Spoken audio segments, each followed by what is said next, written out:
So guys welcome back to our channel. അപ്പോൾ ഞാനിവിടെ Roshan. സ്പൈഡർമാൻ്റെ trailer നോക്കിയിരുന്ന് അവസാനം വന്ന് സ്പൈഡർമാൻ്റെ അല്ല സ്പൈഡർ നോയറിൻ്റെ അത്ര കണ്ട് ഹൈപ്പൊന്നും ഇല്ലാതിരുന്ന സീരീസ് ഒരൊറ്റ ട്രെയിലർ കൊണ്ട് ഇല്ലാത്ത ഹൈപ്പ് കൂടെ അടിച്ചെടുത്തിട്ടുണ്ട്. ട്രെയിലർ കിടുവായിട്ടുണ്ട്. നിങ്ങൾ ഓൾറെഡി ശ്രദ്ധിച്ച് കാണും, ഒരൊറ്റ ട്രെയിലർ അല്ല 2 ട്രെയിലറായിട്ടാണ് ഇറക്കിയിട്ടുള്ളത്. ഒരു ട്രെയിലർ എന്ന് പറയുമ്പോൾ കളേർഡ് വേർഷൻ, പിന്നെ ഒരെണ്ണം ബ്ലാക്ക് ആൻഡ് വൈറ്റിലും കളേർഡും ആയിട്ടുമാണ് ഈ ഒരു സീരീസ് ഇറങ്ങാനും പോകുന്നത്. 2 ട്രെയിലറും മാറി മാറി കണ്ടുപോയി, രണ്ടും അതിൻ്റെതായ രീതിയിൽ അടിപൊളിയായിട്ട് തന്നെ എടുത്തു വെച്ചിട്ടുണ്ട്. കുറച്ചുകൂടെ ബ്ലാക്ക് ആൻഡ് വൈറ്റ് ആയിരിക്കും ഞാൻ പ്രിഫർ ചെയ്യുന്നത് കാണാനായിട്ട്. കാരണം ഒരു സീരീസ് എന്ന് പറയുമ്പോൾ അതിനെ ബ്ലാക്ക് ആൻഡ് വൈറ്റിൽ കൊണ്ടുവരുന്നുണ്ടെങ്കിൽ അതിനെന്തെങ്കിലും ഒരു പ്രത്യേകത ഉണ്ടായിരിക്കുമല്ലോ. ഒരുപാട് ഫാസ്റ്റ് പേസ് കട്ടുകൾ വെച്ചുകൊണ്ട് വളരെ പെട്ടെന്ന് അവസാനിക്കുന്ന രീതിയിലുള്ള ഒരു ക്രിസ്പ് ആൻഡ് ഷാർപ്പ് ആയിട്ടുള്ള ഒരു ട്രെയിലറാണ് അവർ ഇറക്കി വിട്ടിട്ടുള്ളത്. കാണാൻ തന്നെ നല്ല രസമുണ്ടായിരുന്നു. പ്രോമിസിംഗ് ആണ്. കാര്യം ക്രിസ്പ് ആൻഡ് ഷാർപ്പ് ആണെങ്കിൽ കൂടി പറയേണ്ട കാര്യങ്ങളെല്ലാം കൃത്യമായിട്ട് പറഞ്ഞു വെക്കുന്നുണ്ട്. ഒരുപാട് ഈസ്റ്റർ എഗ്സ് പരിപാടികളൊക്കെ ഈ ട്രെയിലറിൽ തന്നെ കണ്ടുപിടിക്കാനായിട്ട് വരും. സോ അതിനെക്കുറിച്ചൊക്കെ തന്നെയാണ് പ്രധാനമായിട്ട് നമുക്ക് സംസാരിക്കാനുള്ളത്. അപ്പോൾ without waiting much let's talk about.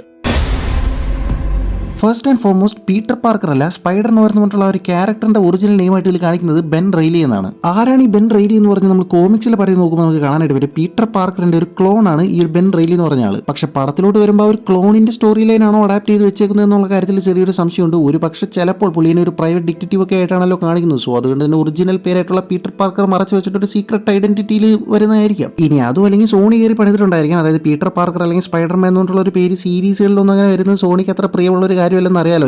Dare ഡെവിളിൽ പോലും സ്പൈഡർമാൻ എന്ന് പറയാനായിട്ട് അവന്മാർ സമ്മതിച്ചിട്ടില്ല. അതുകൊണ്ട് തന്നെ ഈ ഒരു സീരീസിൽ വായ്പഴ കൊണ്ട് പോലും സ്പൈഡർമാൻ എന്നുള്ള ഒരു വാക്ക് ഉരിയാടാനായിട്ട് അവന്മാർ സമ്മതിക്കത്തില്ല. എന്തോ ഒരു പ്രശ്നമുണ്ടോ അവന്മാർക്ക്. സ്പൈഡർ വേഴ്സ് എന്ന പേരിൽ നല്ല അഡാറ് കോമഡി ബോംബ് പടങ്ങൾ ഇറക്കുന്നത് പോരാ, ഞാൻ ആരെങ്കിലും നല്ല രീതിക്ക് കണ്ടന്റ് ഓറിയന്റഡ് ആയിട്ട് ഒരു സാധനം ഇറക്കാൻ നോക്കി കഴിഞ്ഞാൽ അതിന് ഒരു സപ്പോർട്ട് കൊടുക്കാതെ ഇങ്ങനെ അടിച്ച് താഴ്ത്താൻ നോക്കുന്ന തരത്തിൽ സൈക്കോ ആണെന്ന് തോന്നുന്നു. ഓക്കെ ഞാൻ മാട്രീനെ പോയി coming back to spider noir. Nicholas കേജിന്റെ അടുത്ത് സംസാരിക്കുന്ന രീതിക്ക് ഒരു പെണ്ണുമ്പിളയെ നിങ്ങൾ കണ്ടിട്ടുണ്ടാവും. ഒരുമാതിരിപ്പെട്ട സ്പൈഡർമാൻ പ്രൊജക്ട്സ് ഒക്കെ ഫോളോ ചെയ്യുന്ന ഒരാളാണ് നിങ്ങളെങ്കിൽ നിങ്ങൾക്ക് ആളെ പിടികിട്ടി കാണും. Yes, Felicia Hardy AKA black cat. Peter പാർക്കറിനെ വിട്ടിട്ട് ആളുടെ തന്നെ ഓൾട്ടർനേറ്റീവ് സൂപ്പർ ഹീറോ ഐഡന്റിറ്റി ആയിട്ടുള്ള സ്പൈഡർമാനെ പ്രേമിച്ച ആളാണ് ഈ ഒരു black cat. Spiderman brand new ഡേയിൽ നമ്മുടെ സൈഡീസിങ്ങിനെ കാസ്റ്റ് ചെയ്തപ്പോഴും ആദ്യമൊക്കെ ആൾക്കാർ പറഞ്ഞുകൊണ്ടിരുന്നത് ഈ ഒരു ബ്ലാക്ക് കാറ്റ് ആയിട്ടാണ് പുള്ളിക്കാരി വരാൻ പോകുന്നത് എന്നുള്ളൊരു കാര്യമാണ്. സോ ഈ ഒരു സീരീസിൽ എന്തെങ്കിലും പുള്ളിക്കാർക്ക് വൈറ്റൽ ആയിട്ടുള്ള റോൾ തന്നെ പ്ലേ ചെയ്യാൻ ഉണ്ടാവുമെന്നാണ് തോന്നുന്നത്. ഒരുപാട് സീക്വൻസുകളിൽ ഇങ്ങനെ ഒളിഞ്ഞും പറഞ്ഞു കേട്ട് ആളെ കാണിക്കുന്നുണ്ട്. ഒരു പബ്ബിൽ ഇങ്ങനെ ഡാൻസ് ചെയ്യുന്ന രീതിയിലുള്ള ഒരു സീക്വൻസ് ഒക്കെ പോകുന്നുണ്ട്. സ്പൈഡർമാനെ സംബന്ധിച്ചിടത്തോളം ഏതൊരു കുഞ്ഞു കുട്ടിക്ക് അറിയാവുന്നതാണ് സ്പൈഡർമാന്റെ ഒറിജിൻ. ഈ ഒരു സീരീസിലും സ്പൈഡർമാന്റെ ഒറിജിൻ കാണിക്കുന്നുണ്ടാവും. എന്നാൽ പോലും ഈ കുഞ്ഞു കുട്ടികൾക്ക് അറിയാവുന്ന എന്നുള്ള രീതിക്ക് ഞാൻ നേരത്തെ പറഞ്ഞ ആ ഒരു ഒറിജിനില്ലേ, ആ ഒരു ഒറിജിൻ അല്ല ഇവിടെ നമ്മൾ കാണാനായിട്ട് പോകുന്നത്. ആക്ച്വലി കോമിക്സിൽ എടുത്ത് നോക്കി കഴിഞ്ഞാൽ കുറച്ച് മാജിക്സിന്റെ ഒരു പരിപാടികളൊക്കെ കൂടി ചേർന്നിട്ടാണ് ഈ ഒരു സ്പൈഡർ നോയർ എന്ന് പറഞ്ഞിട്ടുള്ള ഒരു ക്യാരക്ടർ ഉണ്ടാവുന്നത്. അതായത് ഈ ഒരു ബെൻ റെയ്ലി എന്ന് പറഞ്ഞിട്ടുള്ള ഒരു ക്യാരക്ടർ ഒരു കേഴ്സ്ഡ് ആയിട്ടുള്ള ഒരു സ്റ്റാച്ചു തകർക്കുന്നതും ആൻഡ് അതിനുള്ളിൽ നിന്നും ഒരു സ്പൈഡർ ഗോഡ് തന്നെ വന്നിട്ട് പുള്ളിക്ക് ഈ ഒരു പവേഴ്സ് ഒക്കെ കൊടുക്കുന്ന രീതിയിലൊക്കെ ഉള്ള ഒരു കഥയും പരിപാടികളൊക്കെയാണ് കോമിക്സിൽ പോകുന്നത്. ആ ഒരു പരിപാടി ഈ ഒരു സീരീസിൽ അഡാപ്റ്റ് ചെയ്യപ്പെടുവാനുള്ള ഒരു ചാൻസസ് ഉണ്ടോ എന്ന് ചോദിച്ചു കഴിഞ്ഞാൽ ഈ ഒരു ട്രെയിലറിൽ തന്നെ എടുത്ത് നോക്കി കഴിഞ്ഞാൽ അതിലൊരു പ്രത്യേക സീക്വൻസിൽ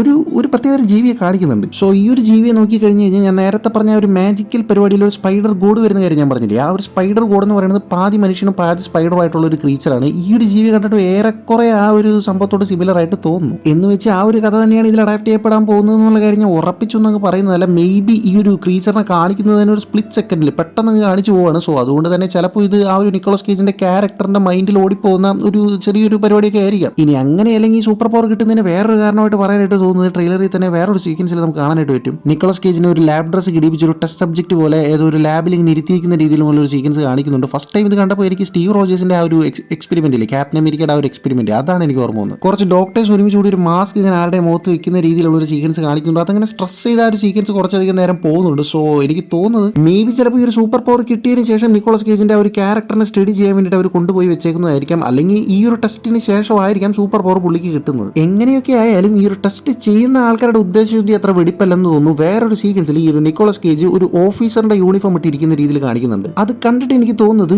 ഈ ഒരു ടെസ്റ്റ് സബ്ജക്റ്റ് ഒക്കെ നടത്തി ഇവന്മാരുടെ ഒരു ഉദ്ദേശശുദ്ധി മനസ്സിലാക്കിയ ശേഷം അവിടെ നിന്ന് രക്ഷപ്പെടാൻ വേണ്ടിയിട്ട് അവിടെയുള്ള ആരെയോ അടിച്ചിട്ട് അവരുടെ ഒരു യൂണിഫോം ഇട്ടിരിക്കുന്ന രീതിയിലാണ് എനിക്ക് തോന്നുന്നത്. ആൻഡ് അവിടെ പുള്ളി ഒരു സ്പൈഡറിനെ ഒരു ടെസ്റ്റ് ട്യൂബിൽ വെച്ചിരിക്കുന്നതായിട്ട് കണ്ടിങ്ങനെ ഞെട്ടിത്തിരിച്ച് നിൽക്കുന്ന രീതിയിലും കാണിക്കുന്നുണ്ട്. അപ്പോൾ സ്പൈഡറിനെ ബേസ് ചെയ്തിട്ടുള്ള എന്തോ ഒരു ടെസ്റ്റ് പരിപാടിയാണെന്നുള്ള കാര്യം ഇതിൽ നിന്ന് തന്നെ വ്യക്തമാണ്. സോ അതിനുശേഷം അവർ ഈ ഒരു സൂപ്പർ പവർ വെച്ചിട്ട് എന്തോ കാര്യങ്ങളൊക്കെ ചെയ്യാൻ പോകുന്നതെന്ന് മനസ്സിലാക്കിയതിന് ശേഷം നിക്കോളസ് കേജ് അവിടെ നിന്ന് രക്ഷപ്പെടാൻ വേണ്ടിയിട്ട് ചെയ്യുന്ന ഒരു പരിപാടി എന്നുള്ള രീതിക്കായിരിക്കും ആ ഒരു സീക്വൻസ് പോകുന്നത്. 1930s കഥയാണ് വരുന്നത്. സോ അതുകൊണ്ട് തന്നെ വേൾഡ് വാർ സെക്കൻഡ് പോലും അല്ല, വേൾഡ് വാർ ഫസ്റ്റ് ആണ്. സോ ആ സമയത്ത് റേഡിയോ ആക്റ്റീവ് പരിപാടികൾ അത്ര കണ്ട് പ്രസിദ്ധമായിട്ടില്ല. സോ അതുകൊണ്ട് തന്നെ റേഡിയോ ആക്റ്റീവ് സ്പൈഡർ കടിച്ചുകൊണ്ടുള്ള സൂപ്പർ പവർ എന്നുള്ള രീതിക്ക് വരാനുള്ള ചാൻസസ് കുറച്ച് കുറവാണ്. നോക്കാം ഏതൊരു രീതിക്കാണ് ഒരു ഒറിജിൻ സ്റ്റോറി പറഞ്ഞു വയ്ക്കാൻ പോകുന്നതെന്നുള്ള കാര്യം എന്തായാലും നമുക്ക് കണ്ടു തന്നെ അറിയാം. സ്പൈഡർമാനെ ബേസ് ചെയ്തൊരു പടം വരുമ്പോൾ അതിന്റെ ഒറിജിൻ സ്റ്റോറി പോലും ഇങ്ങനെ മിസ്റ്ററി ആയിട്ട് നിൽക്കുന്നത് കുറച്ച് ഫ്രഷ് ആണ്. ഇനി നമുക്ക് ഈ സീരീസിൽ വരാൻ പോകുന്ന വില്ലന്മാരുടെ സൈഡിലോട്ട് വരാം. ഒരു നീണ്ട ലിസ്റ്റ് തന്നെയുണ്ട്. ചെസ്റ്റ് നമ്പർ 1 മോൾട്ടൺ മാൻ. ഒരു സീക്വൻസിൽ ദേഹമാസകല തീയും പിടിച്ചുകൊണ്ട് ഒരുത്തം വരുന്നത് കാണാം. സോ പുള്ളിയുടെ പേരാണ് മോൾട്ടൻ മാൻ. ബെൻ റെയ്ലി ഇങ്ങനെ എന്തൊക്കെയോ ആലോചിച്ചുകൊണ്ട് ഒരു ഇടവഴിയിലൂടെ നടന്നു പോകുന്ന സമയത്ത് തൊട്ട് ബാക്കിലായിട്ട് വെള്ള നിറത്തിൽ വേറെ ആരോ ഇതിങ്ങനെ വാച്ച് ചെയ്യുന്ന രീതിയിലുള്ള ഒരു സീക്വൻസ് പോകുന്നുണ്ട്. ആ ഒരു ഷോട്ട് കാണാൻ തന്നെ നല്ല രസമുണ്ട് കേട്ടോ, നല്ല ആസ്തറ്റിക് ആയിട്ടുണ്ട്. വെള്ളക്കോട്ട് ഇട്ടുകൊണ്ടുള്ള ആ ഒരു നിൽപ്പ് കണ്ടിട്ട് ആദ്യം വിചാരിച്ച് മിസ്റ്റർ നെഗറ്റീവ് ആണെന്നാണ്. പിന്നെ ഒരു ചാൻസ് ഉള്ളത് സ്പോട്ടാണ്. എന്നാൽ സ്പോട്ടിനെയൊക്കെ ഈ ഒരു പടത്തിൽ കൊണ്ടുവരാനുള്ള ചാൻസസ് ആർ വെരി ലോ എന്ന് തന്നെ പറയേണ്ടി വരും. പിന്നെ ഒരു ചാൻസ് ഉള്ളത് ഇപ്പൊ ഞാൻ പറഞ്ഞ ഈ ഒരു മോൾട്ടൻ മാൻ തന്നെയാണ്. വേറൊരു സീക്വൻസിൽ മൊത്തൊക്കെ മണ്ണ് വാരി പൊത്തി ഒരാൾ നിൽക്കുന്നത് കാണുന്നില്ലേ, ഇത് വേറെ ആരും അല്ല, സാൻഡ് മാൻ ആണ്. പുള്ളിക്ക് ഇങ്ങനെ സാൻഡ് കൺട്രോൾ ചെയ്തിട്ടുള്ള ഒരു പരിപാടിയല്ല സാം റൈമി യൂണിവേഴ്സ് പോലെ. പുള്ളിയുടെ സ്കിൻ തന്നെ പുള്ളിക്ക് സാൻഡ് ആയിട്ട് മാറ്റാൻ പറ്റും, അതാണ് ഇവിടുത്തെ വിഷയം. പിന്നെ ഒരു സ്പ്ലിറ്റ് സെക്കൻഡിൽ നമ്മളെ കാണിച്ചു തരുന്നുണ്ട് ഒരാളുടെ കൈ കൂടെ ഇങ്ങനെ ഇലക്ട്രിസിറ്റി പാസ് ചെയ്യുന്നത്. സ്പൈഡർമാൻ പടം ഇലക്ട്രിസിറ്റി എന്ന് പറയുമ്പോൾ തന്നെ മൈൻഡിൽ ഒരാൾ വന്ന് കയറി കാണുമല്ലോ,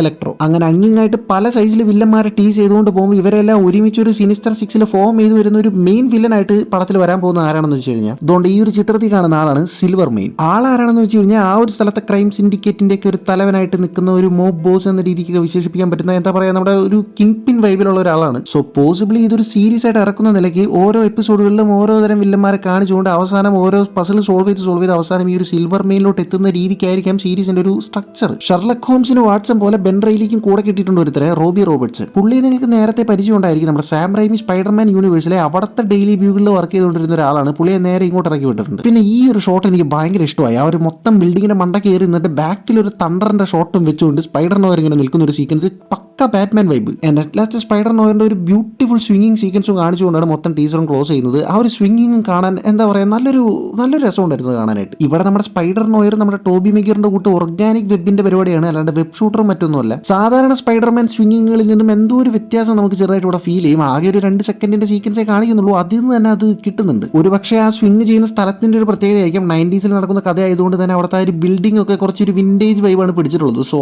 അതിങ്ങനെ അതിന്റെ കൂടെ ആ ഒരു സ്വിംഗിങ് കാണുമ്പോൾ കിട്ടുന്ന ഒരു വൈബായിരിക്കും. ഇതിനു മുമ്പ് സാം റൈമിയിൽ നമ്മുടെ സ്പൈഡർമാൻ സ്വിംഗ് ചെയ്യുന്ന സീക്വൻസുകളും ആ ഒരു ഭംഗി കാണുന്നുണ്ടായിരുന്നു. 2-3 സ്ഥലത്ത് ചെറിയ ചെറിയ രീതിയിൽ ഒരു ഫൈറ്റ് സീക്വൻസ് കാണിക്കുന്നുണ്ട്, ഒരു ബാറിലുള്ള ഒരു ഫൈറ്റ് സീക്വൻസ് ഒക്കെ കാണിക്കുന്നുണ്ട്. സോ ആ ഒരു ഫൈറ്റ് ഒക്കെ കണ്ടാൽ തന്നെ മനസ്സിലാവും പുള്ളി അങ്ങ് ഭയങ്കര സൂപ്പർ സ്ട്രെങ്തോട് കൂടി ഫൈറ്റ് ചെയ്യുന്ന രീതിയിലല്ല അത് പോകുന്നത്. കുറച്ച് റഫ് ആൻഡ് ടഫ് ആയിട്ടാണ് പുള്ളി ഫൈറ്റ് ചെയ്യുന്നത്. അതായത് നമ്മുടെ OG സ്പൈഡർമാനെ വെച്ച് കമ്പയർ ചെയ്യുമ്പോൾ അത്ര കണ്ട് സൂപ്പർ സ്ട്രെങ്ത് ഒന്നും പുള്ളിക്കില്ല. അതുകൊണ്ട് തന്നെ കുറച്ച് അടി ഇങ്ങോട്ട് കിട്ടിക്കഴിഞ്ഞാൽ അതിന്റെ വേദന നല്ലോണം ഫീൽ ചെയ്യും. ഇതിലൊരു സീക്വൻസിൽ പുള്ളി വെള്ളം അടിക്കുന്ന രീതിയിലൊക്കെ കാണിക്കുന്നുണ്ട്. സോ അതിൽ നിന്ന് തന്നെ മനസ്സിലാക്കാം പുള്ളിയുടെ ആ മെറ്റബോളിസം പവർ ഒക്കെ കുറച്ച് ലോ ആണ്. പരിപാടി കുറച്ചധികം ഇൻട്രസ്റ്റിംഗ് ആണ്. ഒരു സൂപ്പർ ഹീറോ പ്ലസ് ഡിറ്റക്റ്റീവ് എന്ന് പറയുമ്പോൾ ആദ്യം നമ്മുടെ മനസ്സിലോട്ട് ഓടി എത്തുന്നത് ബാറ്റ്മാൻ ആണ്. സോ ആ ഒരു വേർഷനിൽ സ്പൈഡർമാനെ പ്രതിഷ്ഠിച്ച് കഴിഞ്ഞാൽ എങ്ങനെ ഉണ്ടാവും എന്നുള്ള ഒരു രീതിക്ക് കുറച്ച് ഇൻട്രസ്റ്റിംഗ് ആയിട്ട് കണ്ടിരിക്കാൻ പറ്റുന്ന ഒരു സീരീസ് ആയിട്ട് തന്നെ ഇത് വരുമെന്നാണ് തോന്നുന്നത്. പലതരം കേസുകൾ സോൾവ് ചെയ്യുന്ന സമയത്ത് ഈ ഒരു സ്പൈഡർ സെൻസ് ഒക്കെ അതിനെങ്ങനെ ഈ ഒരു ക്യാരക്ടറിനെ ഹെൽപ്പ് ചെയ്യുന്നു എന്നുള്ള രീതിക്കൊക്കെ കാണിച്ചുകൊണ്ട് കുറച്ചധികം ഇൻട്രസ്റ്റിംഗ് ആയിട്ട് ഒരു സീരീസിനെ കൊണ്ടുപോകാൻ പറ്റുമെന്ന് തോന്നുന്നു. സ്പൈഡർമാൻ ഫാൻസിന് എന്തായാലും ഇനി കുറച്ച് നാളത്തേക്ക് ഇരിക്കപ്പുറത്ത് ഉണ്ടാവില്ല. ഈ ഒരു സ്പൈഡർ നോയർ കഴിഞ്ഞ് സ്പൈഡർമാൻ ബ്രാൻഡ് ന്യൂടെ, അത് കഴിഞ്ഞ് കഴിഞ്ഞാൽ ഫ്രണ്ട്ലി നെയ്ബർഹുഡ് സ്പൈഡർമാൻ എന്നൊക്കെ പറഞ്ഞിട്ട് സ്പൈഡർ കണ്ടന്റ്സിന് ഒരു പഞ്ഞുമല്ല കുറച്ച് നാളത്തേക്ക്. അപ്പോൾ നോക്കാം ഏതൊരു രീതിക്കാണ് സീരീസ് വർക്കൗട്ടായിട്ട് വരാൻ പോകുന്നതെന്നുള്ളൊരു കാര്യം എന്തായാലും നമുക്ക് കണ്ടറിയാം. ട്രെയിലർ നിങ്ങൾ കണ്ടെങ്കിൽ നിങ്ങൾക്കത് ഏതൊരു രീതിക്കാണ് വർക്കൗട്ട് ആയത്, നിങ്ങളുടെ എക്സ്പെക്ടേഷൻ കൂട്ടിയോ കുറച്ചോ എന്നുള്ളൊരു കാര്യങ്ങളും, ഇതിന്റെ ബ്ലാക്ക് ആൻഡ് വൈറ്റ് ആണോ അല്ലെങ്കിൽ കളേർഡ് വേർഷൻ ആണോ നിങ്ങൾ പ്രിഫർ ചെയ്യുന്നത് എന്നുള്ളൊരു കാര്യങ്ങളൊക്കെ ഒന്ന് പറഞ്ഞു കഴിഞ്ഞാൽ ശരിക്കും മറ്റൊരു വീഡിയോയിലൂടെ നമുക്ക് എന്തായാലും വീണ്ടും കാണാം.